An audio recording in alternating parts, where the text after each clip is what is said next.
Добрый вечер. Вы смотрите программу «Якутия в деталях». Меня зовут Ирина Ефимова. Без малого год назад у нас в Якутске открылся единственный на Дальнем Востоке креативный кластер «Квартал труда». Вместо бывшего промышленного цеха появилось новое пространство, в котором разместились организации и компании, работающие на креативную экономику региона. И сегодня мы хотим поближе познакомиться с самим кластером и с людьми, которые тут работают, в мельчайших деталях. Начнем с директора. Само креативное сообщество, оно никогда не находилось в концентрации в одном месте, да, поэтому, конечно, это первый опыт был, ну, не только у меня, наверное, у всех моих коллег, и в том числе у республики. Мы постарались в квартале труда создать место, которое бы позволяло комфортно располагать работу резидентов. Также это место отдыха не только резидентов, но и горожан. То есть ваша задача была создать уют и комфорт для резидентов? И мы постарались здесь создать именно третье место. Это не работа, не дом, но это то новое направление, которое сейчас очень модное, именно комфорт. Для синергии креативных бизнесов, чтобы они дополняли друг друга и создавали что-то новое. Чтобы людям не хотелось отсюда уходить? Да. Сколько сейчас резидентов? У нас сейчас 36 резидентов и 14 сервисных организаций. Креативный кластер, он построен по принципу «город в городе», где можно не только работать, но и поесть. У нас есть спортзал, то есть полный блок услуг мы оказываем. То есть тут и поесть, тут и спортом позаниматься, и отдохнуть. Да, и поработать. И поработать. То есть утром приходишь? Ну, мы так и живем, как одна большая семья. Ну, ночевать-то хоть домой уходят люди? У нас основное направление, именно размещение здесь ребят, это кино, анимация и геймдев.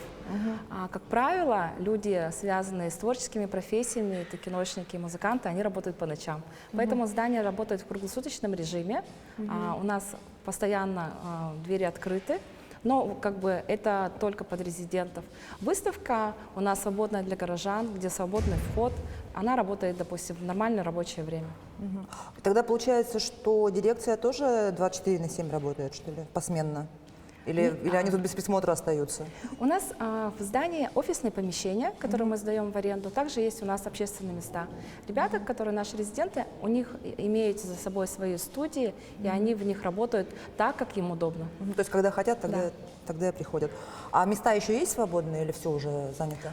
К сожалению, мест свободных уже не осталось под аренду. Но мы сейчас прорабатываем концепцию создания большого кластера. Так как мы находимся в промышленном районе. В промышленном здании даже. Да, в промышленном здании. И в промышленном районе, где очень много заброшенных зданий, мы бы хотели расширяться дальше. Такая заявка, потребность у нас есть. А по какому принципу вообще сюда попадали резиденты? То есть насколько сложно было стать резидентом, если вы говорите, что мест уже нет? Ну, сначала, до того, как здание было реконструировано, это здание бывшего мясокомбината, которому дали вторую жизнь, создали сообщество, креативное сообщество, которое сказало, какое бы здание они хотели, какие бы они хотели здесь пространства видеть, да? Что здесь должен быть конференц-зал, что здесь должна быть концертная площадка, что здесь должно быть помещение под выставку. И в тот момент, в 2022 году, уже понимая, что должно быть внутри здания, был именно создан проект под креативное сообщество. Часть людей уже зашла тогда. То есть они уже понимали, что они будут здесь? Да, они уже понимали, что они будут, вот они ждали. А часть людей подавали нам заявки. У нас есть формат заявки, есть комиссия по отбору резидентов.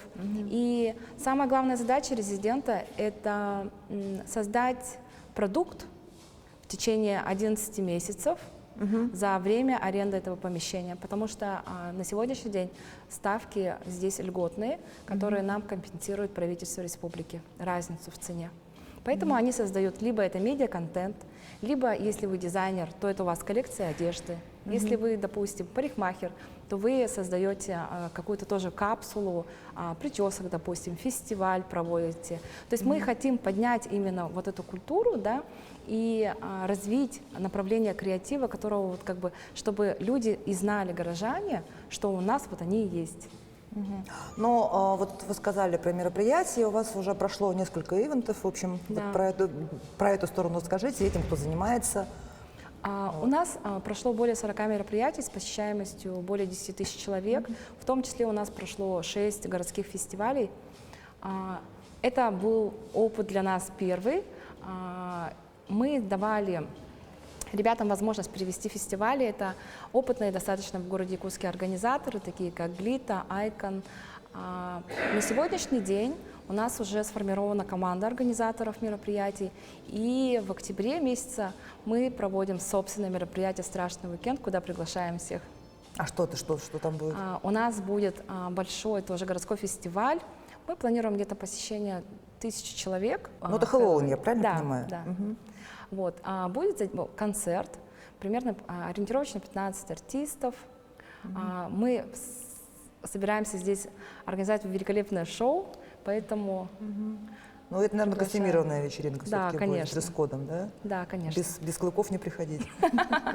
Да. Ну, желательно, конечно, да. А вот что тут еще... Вот это же не первое такое место, которое вообще создано на месте промышленного комбината. Ну, то есть в последнее время это вот мы знаем и «Стрелка», и «Красный Октябрь», да, и «Флакон». Вот. И эти места, они отличаются тем, что люди туда приходят и просто так. Горожане могут здесь, конечно, находиться. Здесь у нас есть песочница, в которой можно прийти и поработать человеку. Мы обеспечиваем, то есть если вы имеете свой бизнес, допустим, да, но у вас нет офисного помещения, вы могли бы у нас разместиться и поработать. То есть это открытая абсолютно площадка. Люди здесь встречаются, между собой знакомятся, коллаборируются, и возникают новые продукты, новые идеи. Одним из основных направлений креативной экономики является кинопроизводство. На территории кластера расположено несколько кинокомпаний, а также медиалаборатория, техническим директором которой является режиссер Дмитрий Кольцов. Сейчас небо сбилось. Нет, Все, максимум, да? Окей. небо сбилось, это было хорошо.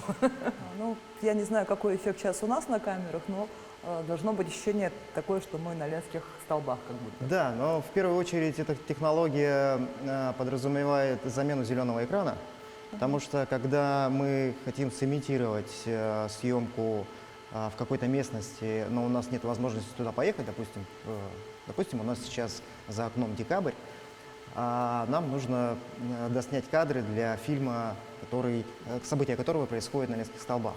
Поэтому сейчас операторам даются рекомендации, режиссерам, чтобы они отфотографировали, ну, скажем, в фильме были какие-то действия, диалоги вот на этом фоне. Они снимают, мы это интерпретируем и форматируем под наш экран, и они могут сделать досъем вот примерно в таких условиях. Дело в том, что правильно выставляется свет, и очень важно, что над нами тоже есть еще один экран, который дает имитацию, ну, допустим, небесного света, света от неба. В обычных студиях это достаточно сложно добиться, вот это вот, если вы видите свет, который падает на плечи, свет, который идет от стены, на зеленом экране этого нет. Вот. И это в первую очередь дает возможность оптимизировать нам кинопроизводство и решить огромное количество проблем. Это вырезание зеленого фона. Ну, грубо говоря, мы можем не ехать сейчас на ленские столбы огромной командой, а отправить туда несколько операторов, которые сделают правильные футажи, отснимут правильные локации, и вся команда может приехать сюда в обед, ночью, в любое время дня и года. Фотобой — это живая картинка, которая сейчас это у нас как демонстрационная картинка, но это не все. Сейчас это в любом случае двухмерная картинка. Есть возможность делать так, чтобы наши камеры сегодня статичные, и при статичной камере сымитировать присутствие в этой сцене гораздо легче. Но если вдруг у вас есть задача, чтобы ваша камера двигалась слева направо или подъезжала к персонажу, то фон тогда тоже должен меняться. Потому что если вы будете подъезжать, то зритель увидит, что это стена. Он увидит разницу между вами и изображением.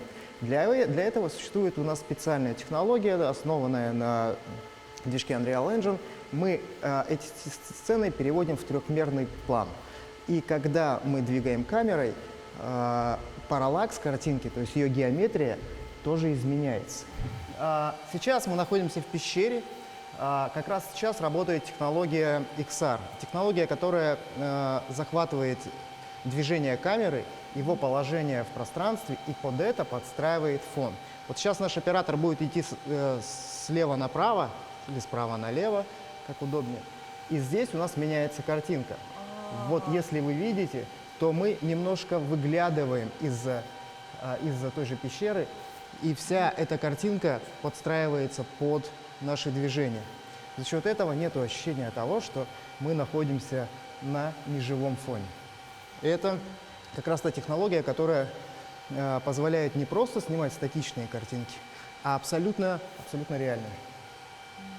Но для этого, наверное, нужна какая-то специальная съемка была в этой пещере? Или это нарисованная пещера? Нет, это нарисованная пещера. Сейчас мы практикуем технологию сканирования пещер. Ну, пещер, объектов. В данном случае, буквально недавно мы отсканировали главную скалу Ленских столбов, вот эту самую популярную. Вот сейчас наши ребята занимаются построением вот этой вот сцены такой трехмерной, чтобы вот эта возможность работы с захватом движения камеры, она была вот в той сцене. То есть мы подготавливаем сцену. Если есть задача большой съемки в локации вот такой динамичной, то получаем задание, делаем сканирование местности. Мы можем центр города сделать. Очень удобно, когда в многолюдных местах мы хотим что-то снять. Для этого можно часть улицы просканировать, загрузить ее сюда, и вам не мешают люди, вам не мешают зеваки, и вы можете снимать сколько угодно. Это может быть... хоть на Красной площади, хоть... Да. Мы когда были у коллег в московской студии подобное, но чуть больше, правда, они в тот день занимались съемкой локации на Арбате. То есть вы представляете, сколько на Арбате людей ходит. И вот они сделали таким образом. Здесь мы можем сделать все, что угодно. Сейчас это пещера. Также у нас есть полюс холода зимой. Опять же, мы летом можем снимать зимнюю локацию. Есть у нас даже Марс есть. И сейчас появляются все новые и новые сцены, которые расширяют наш арсенал для самых смелых творческих задач. Но подготовка, наверное, одной локации, это же куча усилий, времени. Смотря насколько сложная сцена, смотря какие задачи. Некоторые сцены, допустим, вот такую сцену мы можем сделать за день. То есть это не очень сложная сцена. Сцены, в которых есть именно сканирование, то есть мы берем какой-то реальный объект, мы должны его облететь на квадрокоптере, сделать специальную серию снимков, потом из этого сложить трехмерную сцену. Это, конечно, чуть дольше. Но результат оправдывает средства. Потому что в итоге это огромная экономия на логистике команды съемочной. Мы не зависим от времени дня, потому что очень часто бывает, допустим, в моем фильме «В ледовом черене», когда мы снимали, нам всегда нужно было, чтобы были облака, чтобы было пасмурно. Это была такая идея фильма. И когда солнышко открывалось, мы стояли и ждали. Потом короткий съемочный день, а тут мы можем круглые сутки снимать в одном временном отрезке. Допустим, это может быть обед, пасмурно, или солнце светит откуда-то оттуда. То есть, в принципе, если бы вот на квадрокоптере те же Ленские столбы облететь, мы могли бы сейчас картинку поменять, стоять где-то на вершине Ленских столбов, и вокруг нас самое вот эта важное, камера бы... что мы их облетели, и сейчас вот эту трехмерную картинку мы форматируем вот сюда. Мы их облетели, мы сделали трехмерную модель, и буквально вот на следующей неделе мы уже хотим представить первую сложную сцену с Ленскими столбами. В принципе, раньше все это делалось на зеленом фоне. Мы же подготавливали сцены, но зеленый фон и освещение, которое идет от зеленого фона, оно очень часто выдает то, что это зеленый фон. Здесь я повторюсь, что если бы мы сейчас загрузили сюда, ну, скажем, водопад Ниагара, то тот цвет, который идет от неба, он бы был бы более естественным. Или не знаю, ночной Гонконг. У него тоже свое освещение. То есть тут используется еще, вот, получается, верхняя панель. Сейчас у нас темный потолок пещеры, я так потому понимаю. что это пещера, да. Вот, мы можем ее немножко подсветить. Но самое главное, И на пол можно тоже да, чего-нибудь насыпать. сейчас мы убрали, у нас здесь для демонстрации вот этой сцены у нас здесь был насыпан песок. Мы сейчас готовимся к другой сцене, к итальянским столбам, поэтому мы песок убрали, здесь будут камушки. Круто. Сейчас мы в процессе. От кино переходим к мультфильмам. Студия Сулусчан пробует себя в создании полнометражного анимационного фильма по мотивам произведения Платона Алексеевича Аюнского. То есть это очень уютная такая студия. Спасибо. Такой советский Лофт. лофт. Да, советский лофт. Что тут происходит? Чем Наша студия называется Сулусчан. Мы занимаемся дизайном, всевозможным дизайном, но в основном занимаемся логотипами, брендингом, фирменным стилем, разработкой. И вот в последнее время у нас появился такой запрос на то, что мы хотим самовыражаться, и это все вылилось в анимационный проект, над которым мы сейчас начали работать. Он так и плавно находится в процессе. Это анимационный проект, который называется «Кыгыл». В переводе с якутского это «красный», и он основан на произведении Платона Алексеевича Аюнского. Это не красный шаман? «Красный шаман», да, точно. Вот. Ну и это будет такая интерпретация, в основу лег сам роман, но он интерпретирован по-своему, с всевозможными такими интересными сюжетными поворотами. Ага. А это прям полнометражный анимационный? Ну, мы планируем полнометражный, да, хотим работать над полнометражным, но работу пока начали. Написан такой очень черновой сценарий. Есть первые раскадровки, как это примерно будет выглядеть, раскадровки сцен боевых, раскадровки. Есть концепты по тому, как выглядит главный персонаж, главный герой, и как выглядят абагы. Там идет борьба с нижним миром, в общем. Поэтому все находится пока в концептуальном процессе, формате, но работа идет фоново постоянно. То есть постоянно об этом думаешь, как это будет, что это будет из себя представлять. Вот какие-то вещи открываешь для себя в обстановке, которая то есть не на работе, а где-то в фоновом режиме, там о чем-то, что-то пришло в голову, там вдохновение, все такое. А это будет прям рисованный, Да. как классический анимационный? Да.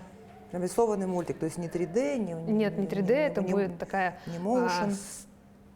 олдскульная анимация. А как вы попали в «Квартал труда» и что вам дает нахождение именно в этом пространстве? Нам было очень интересно и очень приятно, что нас позвали на самом старте. То есть мы приняли непосредственное участие над упаковкой самого «Квартала». Мы занимались брендингом, разработкой логотипа и фирменного стиля для «Квартала труда».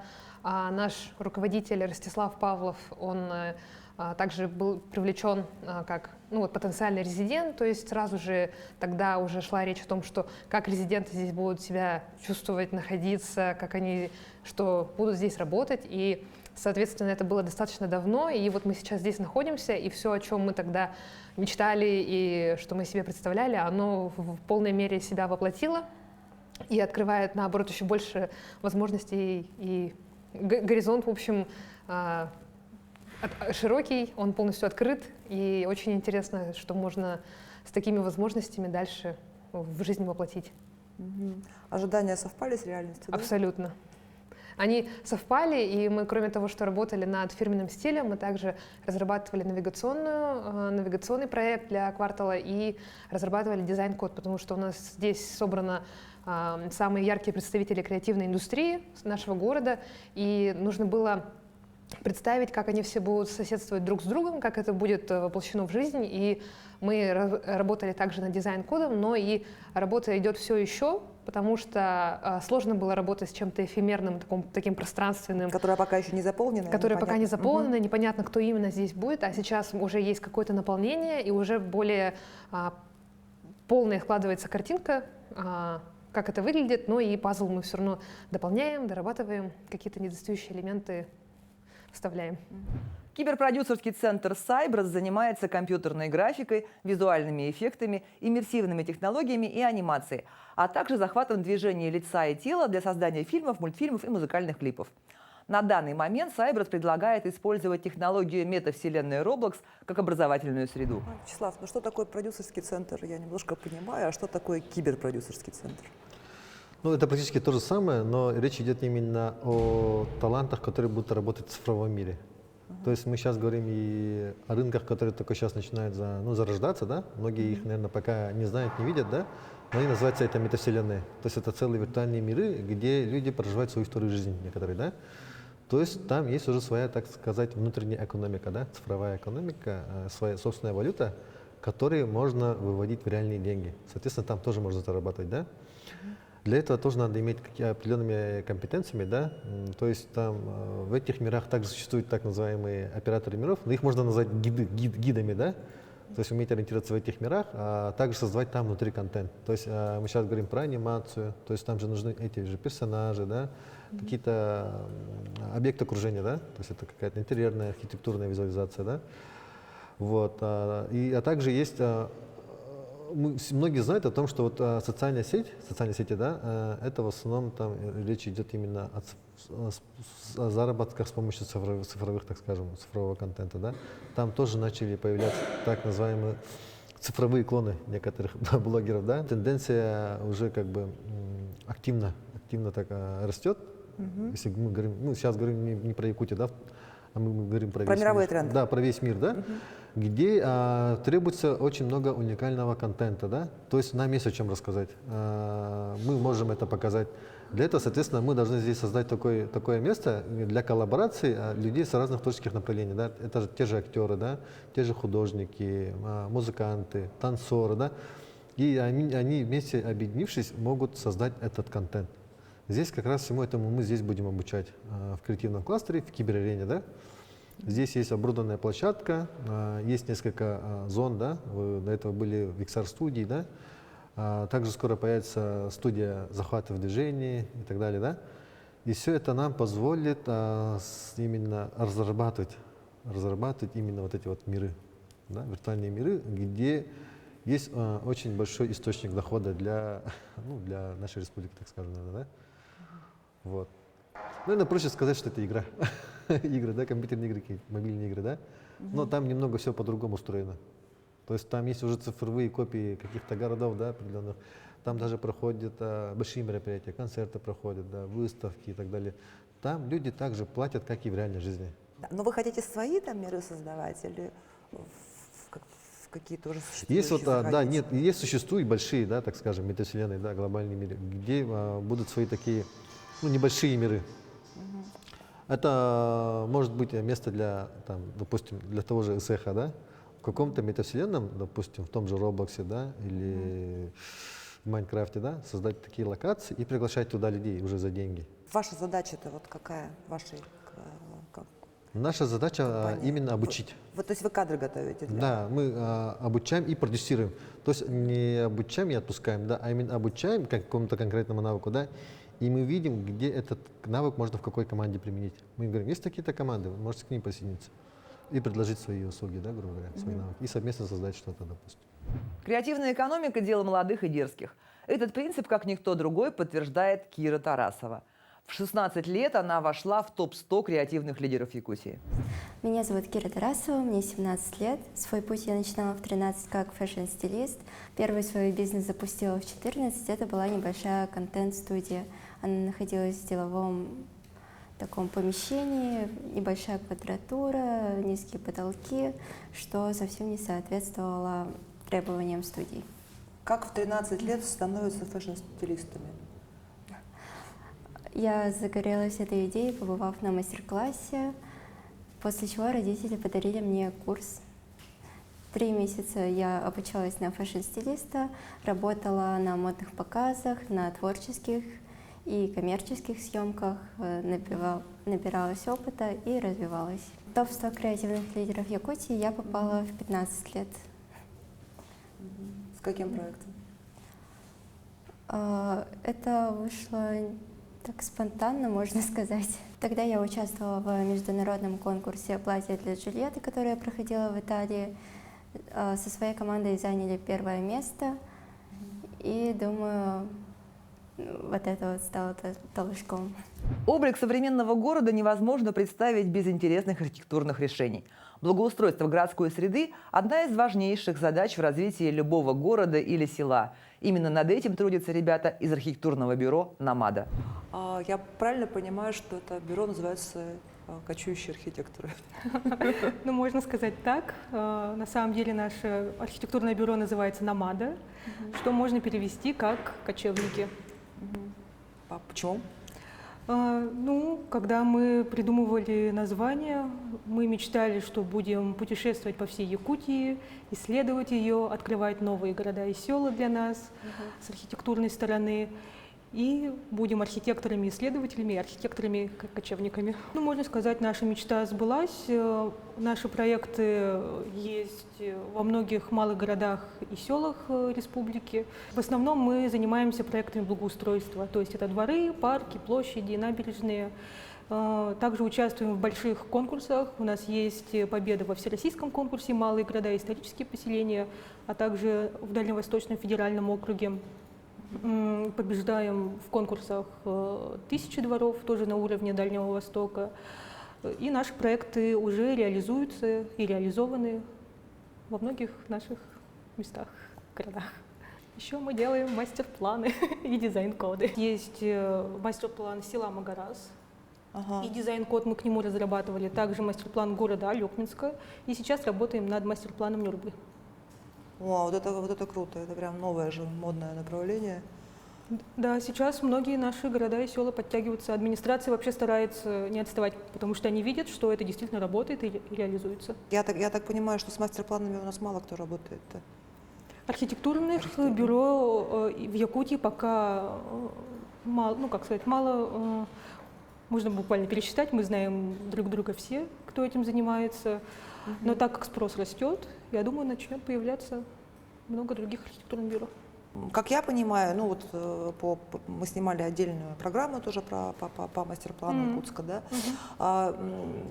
Как мне там объясняли, что вот главное отличие мастер-плана от, ну скажем, генплана, да, в том, что это не чисто архитектурный документ, а он очень сильно завязан на экономику. Да, да, действительно, он совмещает в себе много разных документов и на самом деле делает его более читабельным для тех, кто пользуется, да, то есть для администрации города. Если, например, мэр города поменяется там через 5 лет, то мастер-план он останется, так как он разработан на лет 10-15 вперед. И у следующего мэра, да, уже будет готова инструкция, чем заниматься, как развивать свой город или село. И мастер-план, он действительно более наглядный. Если градостроительный план или генплан, там же еще есть много. Вот его и прочитать надо да, уметь его надо, еще. это технический документ, да, он создан для специалистов. То мастер-план, он уже более осваиваем, и администратор или тем, кто этим занимается, он уже лучше вникает в пространственное и экономическое развитие. Зачем поселению дизайн-код? Дизайн-код, мне кажется, это вообще обязательные рекомендации, набор правил для сел, так как они вытаскивают именно характер места, да, самоидентификацию города или села, или поселка. Можно даже разделить на две части. Да? То есть, с одной стороны, это унифицированные скамейки, урны, адресные таблички, с другой стороны, это уже характер места. И человек, когда видит порядок, да, упорядоченное место, где он живет, он уже лучше себя с ним позиционирует. Он о нем начинает заботиться, больше ценить и транслировать это уже на окружение.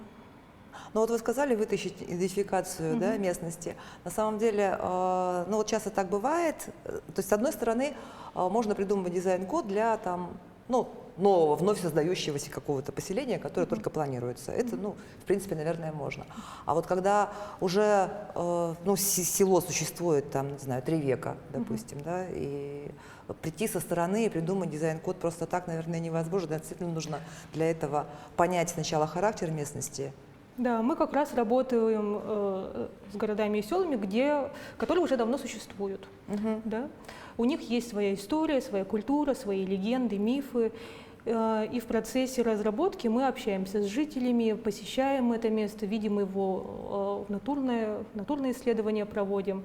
И уже из этого совместно с жителями, с администрацией создается вот это лицо города.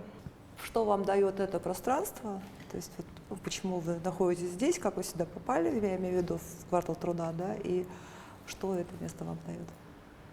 Мы как раз планировали расширяться год назад и искали себе подходящее помещение. И несмотря на то, что квартал труда находится достаточно далеко от центра, а мы раньше находились в центре города, нас этот кластер привлек тем, что здесь будет собираться креативная молодежь, креативные люди. Мы будем всегда находиться в центре каких-то событий, творческих движух. И нам как раз этого хотелось. Получили то, что ожидали? Да, квартал труда дает очень много. Мы участвуем и в их мероприятиях, и сами стараемся что-нибудь устраивать, и они нам содействуют в этом. Но сейчас мы являемся единственным архитектурным бюро, которое занимает квартал труда. Я считаю, что нам повезло получить здесь помещение. А вот как профессионал, как архитектор, вот, к тому, что, как тут преобразилось вот это вот бывшее производственное помещение, что скажете? Вообще промышленные пространства, они идеальны для переформатирования. И как раз офисы, коворкинги, экспозиционные территории, они хорошо вписываются в промышленное здание, бывшее промышленное здание. Нас здесь привлекают большие окна, высокие потолки, большие пространства и интересная архитектура. Не только из золота и бриллиантов можно создавать ювелирные украшения, хорошая фантазия и умелые руки превращают в произведение искусства даже дерево. Мы уже работаем 6-й, даже скоро будет 7-й год.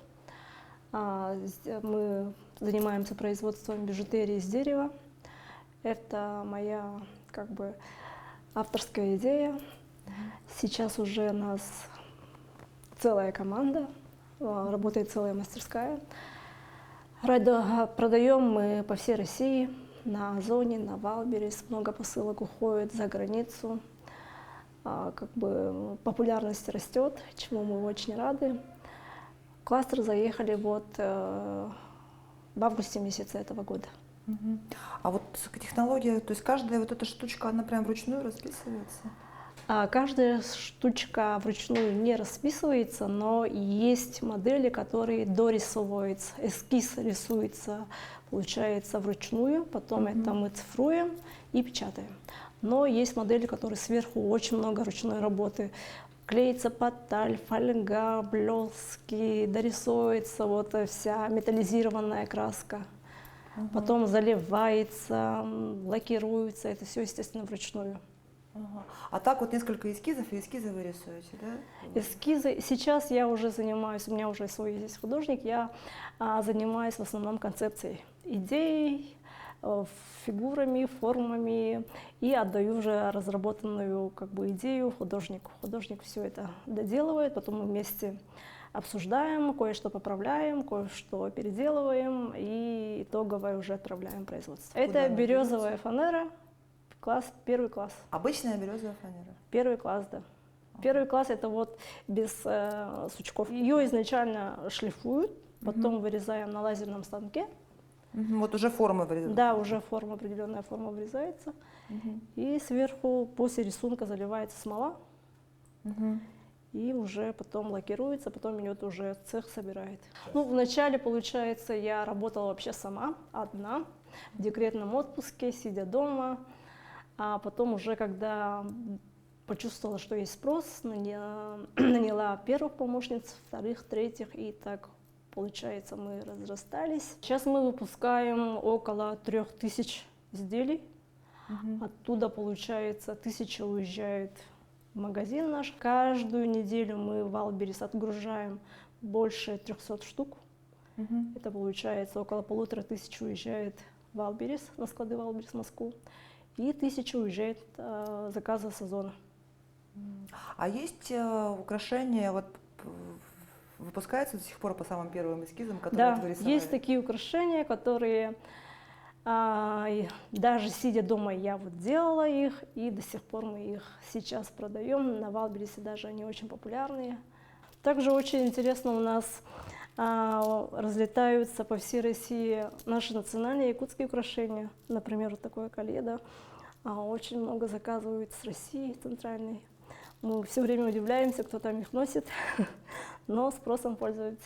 Как вам вообще в голову пришло, что из дерева можно делать, из фанеры можно делать украшения? Я вообще по специальности инженер-технолог по ювелирному производству. До декрета очень много лет работала художником ювелирной нашей промышленности Якутии. Потом в декретном отпуске, сидя дома, это был единственный доступный материал. Сидя дома, как бы золотом, серебром не займешься, поэтому вот нашлось то, что под руку попало, то и получилось. Все процессы разделены по этапам, по операциям получается. То есть один мастер не делает украшения от начала до конца. У нас конвейерная система. Кто-то заливает, кто-то режет, кто-то клеит, кто-то смолу заливает, кто-то лакирует, кто-то собирает. Тут очень долгий процесс занимает сама смола, лак, потому что Пока оно застынет. да, лаком залили и забыли на 24 часа. Слой лака сделали, забыли на 24 часа. И буквально этого может занять неделю. А коллекция у нас обновляется посезонно, то есть весна, лето, зима, осень. Сейчас уже у нас вовсю идет подготовка к Новому году. Креативная экономика невозможна без креативных кадров. Именно их подготовкой займутся в образовательном хабе «Синергия», который также расположен под крышей квартала труда. Synergy Creative Hub — это образовательное пространство, которое будет заниматься подготовкой креативных специалистов для креативной индустрии, но это больше дистанционное образование для детей и взрослых, которое будет направлено на профориентацию обучающихся и на профопределение уже взрослого населения. Но вот у вас сейчас, я так понимаю, мы не в вашем помещении, потому что там идет ремонт пока, Да. но набор слушателей будет когда? Или уже есть желающие, которые ждут? Уже есть желающие, которые ждут. К нам уже обращаются и дети, и взрослые, спрашивают, когда у нас начнутся курсы дополнительного образования.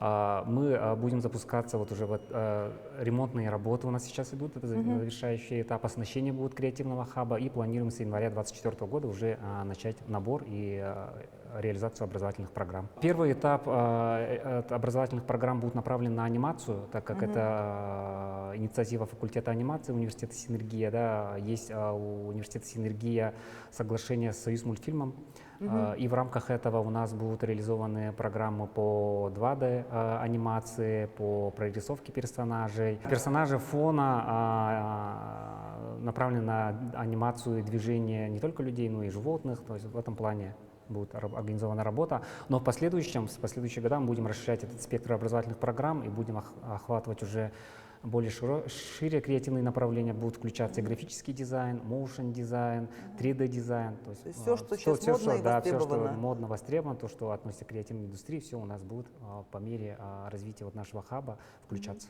Получается, будут отдельные программы для школьников и для взрослых? Да, в зависимости от возрастных, от особенностей слушателей, программы будут, то есть будут разработаны с учетом возрастных особенностей слушателей. Две программы будут? Или для младших школьников тоже что-то будет? Да, вообще планируется, что программы будут учитывать возрастные особенности соответствия. Это младший школьный возраст, средний школьный возраст и взрослый. А нужно что-то уметь, чтобы поступить? То есть какой-то начальный, уметь рисовать? Желательно, конечно, иметь какие-то творческие способности, наклонности, но это никак не ограничивает наш круг слушателей. Любой желающий может подойти, записаться и попробовать для себя креативные какие-то индустрии, креативную специальность освоить. То есть, подождите, а если желающих будет больше, чем вместе ваше пространство хаба? Надо сказать, что университет «Синергия» в городе Якутске реализует два проекта. Это первый проект — это колледж цифровых профессий «Синергия», и второй директором проект, директором которого я являюсь, и креативный хаб. И колледж, в свою очередь, тоже будет реализовать дополнительное образование, если будет такое, что желающих очень много будет обучаться креативном хабе. У нас в колледже тоже реализуется уже специальное среднее профессиональное образование, анимация, также графический дизайн. То есть мы тоже с радостью ждем слушателей на наше дополнительное образование. То есть тут как бы курсы, если прям профессия специальная, да, что если, в колледж? ну, например, если человек пришел сюда, школьник, да, прошел курс, и он понял, что это вот креативная индустрия, анимация, графический дизайн, это его. Что он этим хочет да, заниматься? он хочет этим заниматься, мы его приглашаем к нам в колледж, поступить и освоить эту профессию, уже получить диплом.